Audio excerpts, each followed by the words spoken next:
It's still not known what caused an earthquake in central Alberta on Monday morning. Just before 6, a magnitude 4.6 quake was felt by many in the Red Deer and Sylvan Lake areas.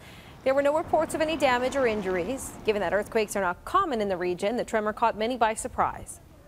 So my older son was just getting up for work, so I woke up to it. It was quite the shake, and I said, "Did you just hear that?" And he said, "Yeah, it felt like an earthquake." I was busy shaving.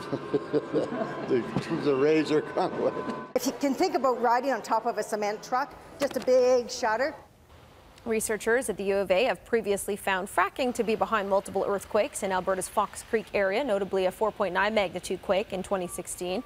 Oil and gas company Vesta Energy was conducting hydraulic fracking activities in the area of Monday's earthquake. They've since stopped. In a statement, they say they're working with the Alberta Energy Regulator to review and investigate the situation, adding safety is paramount.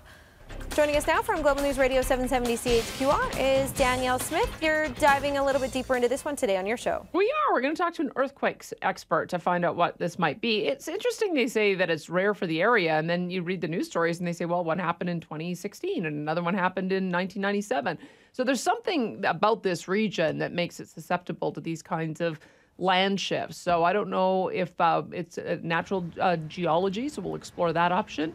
If it has something to do with the ice and snow and maybe a shift caused by an underlying layer of ice, or maybe it's because of the fracking that took place in the area. So we'll talk to an earthquake expert, but also try to understand whether or not, if it is related to fracking, how do you balance that? Because there are literally thousands and thousands of fracks that take place each year. And how are you supposed to assess whether or not that one might create destabilization?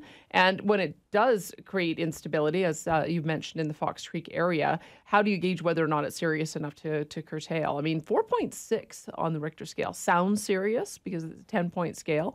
But when you look at the fact that there was no damage, it really wasn't that serious. You're looking at, it has to register a 6 or 7 for it to be in the serious mode. So we're going to talk it through. I imagine it would be pretty unsettling for anyone, regardless of what the cause is, to wake up to feeling like your home had just been hit by a tree falling on it. But we're going to see if we can talk it through and see what the consequences might be. Yeah, lots to unpack on this one. Well, a 2.2 in Salmon Arm made our news, so a 4.6 is definitely going to make our news. Big enough to certainly rattle a lot of people awake yesterday morning, Danielle. That is right. That's yeah, for we'll sure. see what your expert has to say this morning. Thanks for this. Thanks. Danielle, show starts at 9:30 today.